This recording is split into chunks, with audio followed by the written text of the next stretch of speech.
Hai viewers, sebentar lagi rekan-rekan akan menyaksikan video dari Pview. Nah, untuk rekan-rekan yang belum subscribe YouTube channelnya Pview, jangan lupa untuk di-subscribe ya. Dan jangan lupa untuk like video-video dari kami. Dan jangan lupa share ke rekan-rekan lainnya. Selamat menyaksikan! Halo Pviewers, selamat datang di video Pview by Paramavida, aku Ladia Group.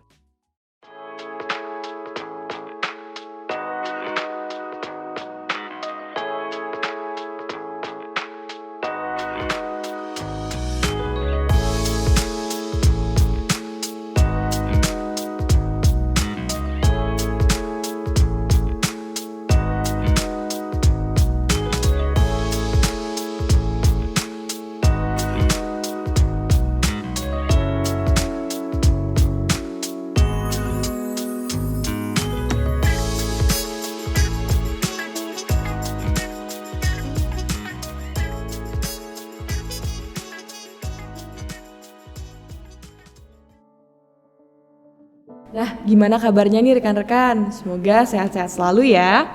Baik, hari ini kita kembali lagi di video Pview dengan topik yang menarik, tentunya dengan narasumber yang tidak kalah menarik.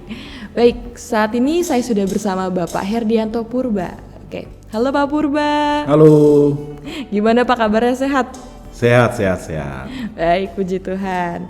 Oke, mungkin ada di antara rekan-rekan profesional kita yang baru menonton nih Pak. Boleh diceritakan latar belakang dan apa yang ditekuni Pak bidangnya sekarang? Oke, baik. Sebelumnya saya memperkenalkan diri, nama saya Herdianto Purba. Saya biasa dipanggil Purba daripada nama saya, ya. Profesi saya memang sejak tahun 2001 setelah lulus dari kuliah Gadjah Mada, ngambil S2-nya, saya sebagai professional trainer sampai sekarang. Selain mengajar, saya juga banyak membaca dan kemudian menulis, dan kalau ada waktu senggang saya membantu bisnis keluarga yang saat ini juga dijalankan oleh istri saya. Demikian. Oke, pengalamannya luar biasa nih rekan-rekan. Saya bersama orang yang tepat sepertinya. Baik, oke, sebelum kita lanjut, jangan lupa ya rekan-rekan profesional untuk like, comment, and subscribe YouTube channel Paramavida. Baik, kita akan masuk nih ke topiknya. Oke, topik hari ini cara-cara efektif untuk menumbuhkan kemampuan influencing. Ya. Menarik ya Pak topiknya? Ya. Oke, baik. Sebelum kita masuk, kita harus tahu dulu kan ya Pak, influencing itu apa? Untuk membahas lebih jauhnya bagaimana. Nah, menurut Bapak sendiri, konteks influencing dalam dunia kerja itu apa ya Pak? Jadi yang dimaksud dengan influencing itu adalah daya pengaruh atau cara-cara kita bagaimana mempengaruhi orang lain. Nah, manfaatnya bagi dunia kerja ini sangat banyak. Baik berhubungan misalnya dengan interaksi kita ke eksternal maupun ke internal. Misalnya dalam hal menegosiasikan sesuatu ke eksternal. Kalau ke internal misalnya ya, kita dengan bawahan kita dalam rangka memotivasi mereka, kita perlu menginfluencing mereka dengan baik. Misalnya kalau kita mengajukan proposal agar mendapatkan persetujuan dari atasan kita atau rekan kerja kita, kemampuan influencing juga sangat dibutuhkan bagi kita. Oke, jadi influencing ini cukup diperlukan ya Pak pastinya dalam dunia kerja. Betul. Oke, tapi kita tahu nih ya Pak, ada mungkin beberapa bagian pekerjaan yang spesifik memerlukan kemampuan influencing nih Pak. Mungkin bisa Bapak sebutkan yang... Oh iya, betul. Jadi kemampuan influencing itu banyak manfaatnya misalnya di bagian-bagian dunia kerja kita ya. Contohnya, misalnya di bagian sales and marketing. Orang sales marketing itu bagaimana dia menjual produknya. Ya, produk sebagus apapun, sekualitas apapun, kalau dia tidak bisa mempengaruhi calon pembeli atau konsumennya, maka produk atau jasa yang dia tawarkan itu akan sulit. Nggak terjual ya Pak? Tidak terjual, itu yang pertama. Yang kedua, kalau dia di bagian departemen misalnya procurement atau pembelian, misalnya kita sedang mencari barang atau jasa ke vendor-vendor atau supplier-supplier. Nah, kemampuan influencing ini juga sangat dibutuhkan. Terutama misalnya ya, dalam hal menegosiasikan, meminta spek-spek tertentu dari produk atau jasa yang dia inginkan, meminta diskon, sistem pengirimannya bagaimana, dan sebagainya. Itu di bagian procurement atau pembelian. Kalau dia di bagian misalnya tentang departemen-departemen lain lah ya, saya katakan misalnya dalam mengajukan proposal, rencana-rencana kerja ya, apalagi ini mau akhir tahun misalnya ya, dia harus membuat rencana kerja dan butuh persetujuan dari atasannya atau rekan kerja yang lain. Dia juga pasti membutuhkan skill atau kemampuan influencing yang baik sehingga lebih mempermudah dalam mendapatkan persetujuan. Nah, kaitannya kalau misalnya dia sebagai seorang pemimpin atau sebagai atasan, skill atau kemampuan influencing ini juga sangat dibutuhkan, terutama ketika dia harus memotivasi, memberikan instruksi, memberikan arahan dalam rangka mencapai apa yang menjadi tujuan yang diharapkan oleh pemimpin. Nah, jadi kemampuan influencing pemimpin ini juga diperlukan sekali. Demikian Mbak Naomi. Baik, tadi kita udah tahu nih ya Pak, secara spesifik ada bagian-bagian pekerjaan yang memerlukan kemampuan influencing ya Pak. Betul, betul. Nah, sekarang dari setiap pekerjaan itu tuh Pak, pasti kita juga tahu nih manfaat kemampuan influencingnya apa ya Pak.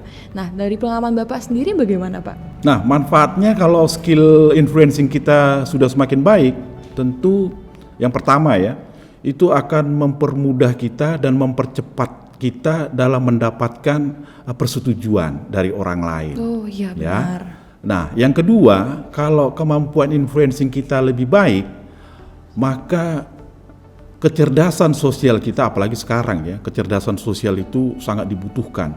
Nah, kecerdasan sosial kita akan semakin baik dan semakin meningkat. Yang ketiga, kalau kemampuan kecerdasan sosial kita meningkat, pastilah berarti networking kita semakin luas. Sekarang zamannya era networking sangat dibutuhkan. Semakin jaringan kita semakin luas, itu akan sangat membantu juga. Yang terakhir adalah karir kita. Karir kita akan jauh lebih cepat meningkat karena kemampuan kecerdasan influencing kita itu tadi. Demikian Mbak Naomi. Berarti luar biasa juga ya Pak kemampuan influencing ini. Iya. Banyak juga yang bisa diterapkan dalam bukan hanya dunia pekerjaan, tapi dalam keseharian ya Pak. Iya. Oke, nah kita bicara keseharian nih Pak, pastinya ada masalah dan tantangan ya Pak dalam dunia pekerjaan. Nah sejauh mana sih Pak kemampuan influencing tersebut dapat membantu kita untuk menyelesaikan masalah dan tantangan tersebut? Ya namanya dunia kerja ya, kita berinteraksi dengan banyak orang, akan banyak masalah dan tantangan-tantangan yang kita hadapi. Benar Pak. Nah, kemampuan influencing kita ini akan sangat membantu kita, mempercepat dan mempermudah kita dalam berinteraksi dan mencapai kesepakatan-kesepakatan dalam rangka penyelesaian suatu masalah. Apalagi kalau misalnya kita ketemu dengan berbagai latar belakang orang, latar belakang usia, latar belakang departemen yang berbeda-beda yang semua mempunyai kepentingan yang berbeda-beda. Nah, kemampuan influencing ini juga sangat kita butuhkan. Ya, terutama ketika misalnya kita berhadapan dengan orang yang dari segi usia lebih senior daripada kita. Kalau kita mengandalkan secara formal saja, ya, kita memberikan instruksi, arahan, perintah dengan cara-cara yang formal, kemungkinan banyak gagalnya. Jadi kalau kita melakukan influencing, pendekatan lebih personal, itu kemampuan untuk mendapatkan penyelesaian masalah tantangan itu akan menjadi lebih baik. Ya, itu yang pertama. Yang kedua, kita perlu sadar juga bahwa setiap orang itu punya motif dan karakter-karakter yang berbeda juga. Ya, jadi kalau kita bisa memahami dengan baik motif-motif orang dalam melakukan sesuatu dan kemudian karakter-karakter yang juga berbeda-beda, nah, pemahaman kita yang baik tentang hal ini itu juga akan mampu mempercepat kita di dalam menyelesaikan suatu masalah atau tantangan. Karena pada dasarnya kalau masalah-masalah teknis pekerjaan itu mah sebenarnya gampang. Tapi ketika kita berhubungan dengan yang namanya manusia, nah ini yang seringkali menjadi kompleks. Nah, disinilah pendekatan-pendekatan, skill-skill formal terlalu kaku. Perlu pendekatan-pendekatan yang sifatnya lebih humanis. Nah, disinilah kemampuan influencing kita itu semakin dibutuhkan. Itulah manfaatnya kemampuan influencing tadi. Demikian. Berarti dalam influencing ini juga dapat menyelesaikan tantangan secara pendekatan personal ya Pak? Betul. Luar biasa sih. Ini saya jadi banyak mulai mengulik nih Pak. Iya. Oke, kita beralih sedikit nih Pak dari influencing. Oke. Ada istilah nih sering diucapkan Pak, effective leaders don't just command, they inspire, persuade, and encourage. Nah dari istilah tersebut, gimana sih Pak kita dapat menumbuhkan kemampuan influencing hingga dapat menginspire tim kita? Dan apakah ada langkah-langkah yang harus kita latih untuk memiliki kemampuan influencing? Oke, baik. Ya, jadi kemampuan kita menginfluencing ini sangat dibutuhkan ya bagi seorang pemimpin. Nah, tadi dikatakan komando ya. Memang benar pemimpin itu ada juga yang perlu melakukan yang namanya komando. Tapi kalau kita terlalu sering menggunakan cara-cara memimpin kita dengan komando, maka tantangan yang kita hadapi dari seorang pemimpin adalah anak buah itu mau mengikuti perintah atau komando kita karena merasa ada keterpaksaan. Karena dia sebagai bawahan dan Anda sebagai atasan, dan kemudian ada jabatan secara struktural Anda memang harus memerintah. Tapi kalau itu sering kita lakukan semua kepada tim kerja kita, maka yang sering terjadi adalah penolakan ya. Nah, itu tantangannya kalau kita terlalu sering menggunakan model-model cara komando. Yang kedua, kalau kita sering-sering memberikan inspirasi juga kepada anak buah kita, maka tugas pemimpin sebenarnya harus juga sering-sering memberikan inspirasi kepada bawahan. Benar Pak. Kalau kita sering memberikan inspirasi, maka sebenarnya apalagi sekarang ya, anak-anak muda kelahiran milenial sekarang, mereka itu punya banyak ide-ide yang cemerlang, yang brilian.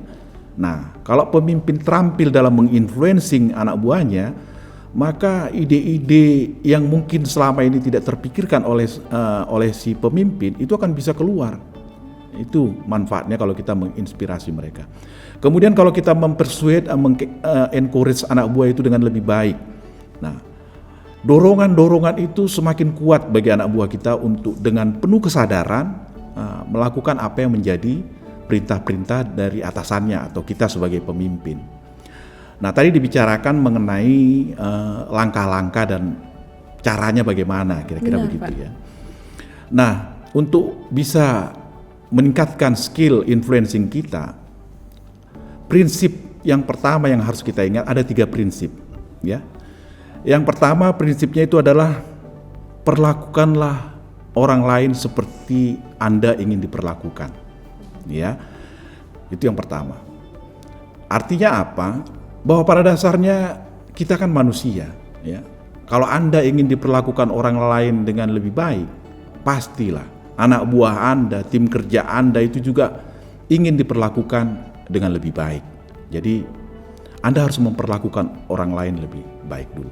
Kalau Anda ingin dihormati, maka terlebih dahululah Anda harus menghormati dia, menghormati mereka, tim kerja Anda. Itu prinsip yang pertama. Prinsip yang kedua itu adalah sering-seringlah memberikan pujian, ya. Karena pada dasarnya setiap manusia secara manusiawi itu senang dengan pujian, ya. Tapi pada kenyataannya yang terjadi di lingkungan kerja, atasan atau pemimpin itu lebih seringnya itu mengkritik, ya. Nah, kalau kita mengkritik itu tidak menumbuh kembangkan motivasi dan daya kreativitas anak buah kita. Mereka menjadi kerdil, tidak tumbuh berkembang. Tapi kalau kita memuji, ya, itu akan membangun suasana kerja menjadi lebih kondusif. Itu yang kedua. Prinsip yang ketiga adalah sering-seringlah mendengarkan dan meminta bantuan. Ya. Kenapa? Karena dengan Anda meminta bantuan, itu secara manusiawi, yang namanya manusia, kita dari sejak kecil kan diajarkan ya, kalau ada orang membutuhkan bantuan kita harus mau menolong. Nah, sebenarnya prinsip itu yang kita gunakan. Jadi kalau kita meminta bantuan kepada anak buah kita, mengganti nada perintah kita dengan cara meminta bantuan, biasanya anak buah kita itu dengan tulus ikhlas akan memberikan bantuannya dengan sukarela. Nah, inilah prinsip kalau kita ingin meningkatkan kemampuan influencing atau daya pengaruh kita.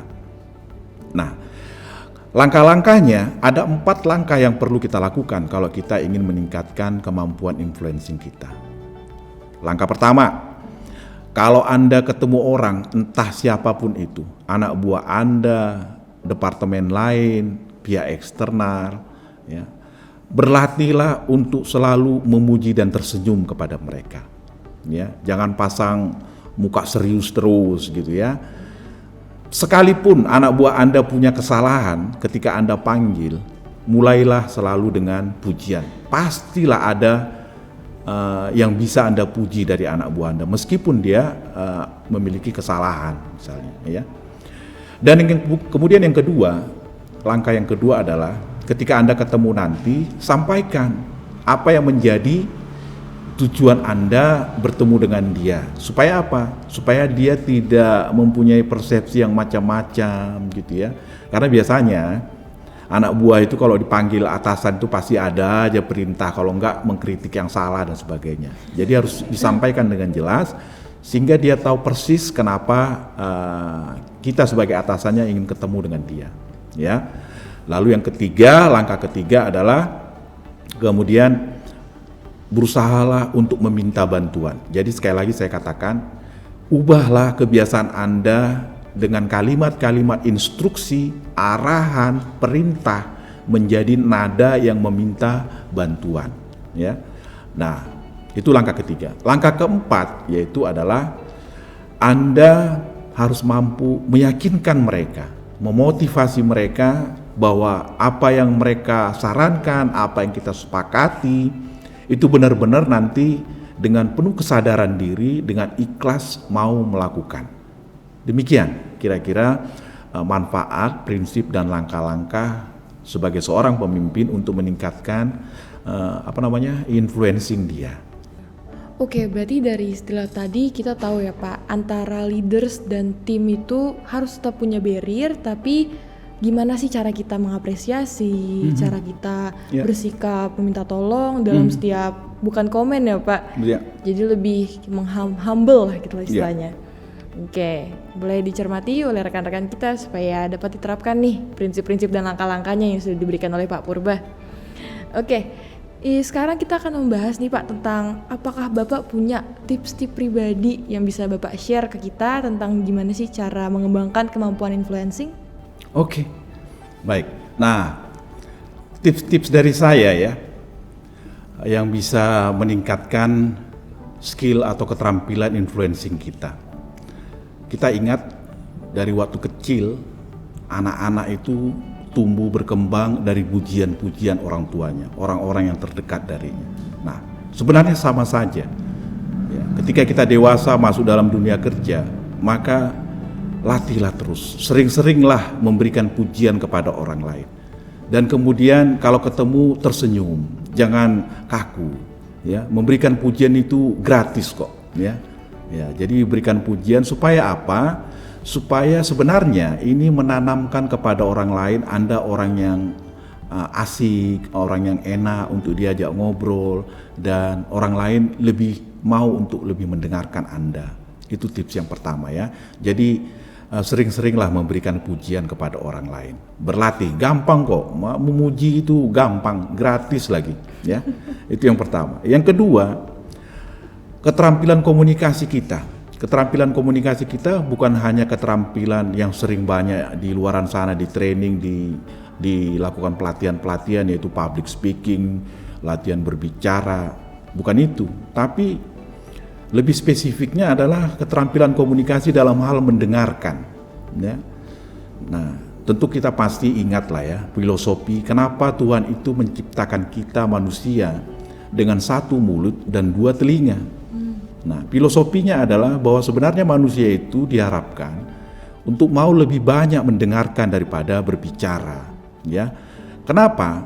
Kalau kita lebih banyak mau mendengarkan orang lain, tidak suka memotong-motong pembicaraan orang lain, kita itu semakin bijak, semakin bisa memahami permasalahan, apa yang disampaikan, dan kemudian semakin peka terhadap perasaan-perasaan orang lain juga, ya. Nah, dengan cara seperti ini, orang juga akan semakin respect dengan kita karena kita mau mendengarkan keluh kesah mereka, ide-ide mereka, apapun itu. Ya, itu tips yang kedua, yaitu kemampuan kita atau keterampilan kita di dalam mendengarkan. Yang ketiga, latih teruslah ya kalimat-kalimat kita yang biasanya sebagai seorang pemimpin gitu sering kita temuin. Kalau ketemu anak buahnya selalu misalnya dalam meeting, dalam briefing, itu nadanya selalu instruksi, perintah. Harus lakukan ini, lakukan ini, lakukan ini.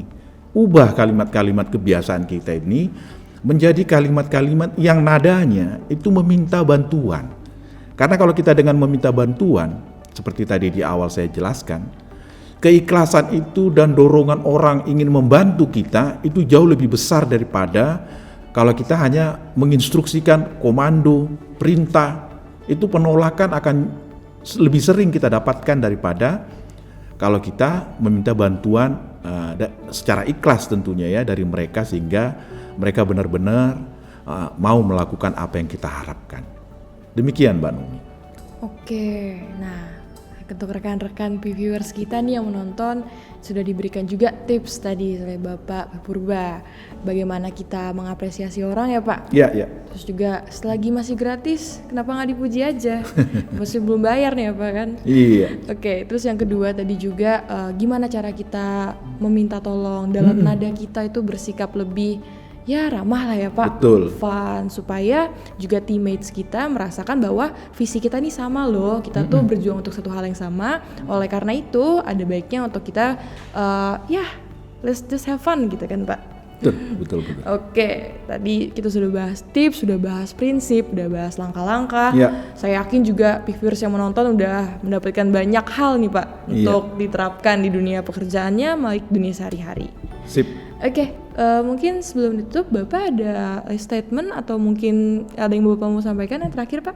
Oke, sebagai profesional muda yang terjun di dunia kerja, ingat kepemimpinan itu bukan hanya sekedar jabatan, posisi yang sesuka kita untuk bisa memerintah, tapi kepemimpinan itu adalah menjadi manusia yang humble, menjadi manusia yang sempurna, memanusiakan orang lain seperti kita ingin juga dimanusiakan. Itu kesimpulan saya. Wah, luar biasa. Mimpin hanya bukan, saya ulangi, kepemimpinan bukan hanya sekedar jabatan. Jangan lupa untuk memanusiakan orang lain. Wih, luar biasa Pak, quotes of the day ini Pak. Iya. Oke Pak, terima kasih ya Pak. Sebelumnya kita sama-sama. udah sharing, diskusi bareng nih kan. Ya. Saya juga, selain rekan-rekan saya juga dapat banyak nih Pak. Betul. Oke, terima kasih atas waktunya, Bapak sudah menyempatkan waktu. Dan juga jangan lupa untuk rekan-rekan viewers untuk like, comment, and subscribe YouTube channel Paramavida. Baik, sampai jumpa di video review selanjutnya. Selamat tinggal. Nah viewers, gimana videonya tadi? Menarik banget kan? Dan semoga video-video dari kami bermanfaat ya untuk viewers. Jangan lupa untuk klik tombol like, subscribe, dan juga share video-video dari kami ke rekan-rekan lainnya. Sampai berjumpa kembali.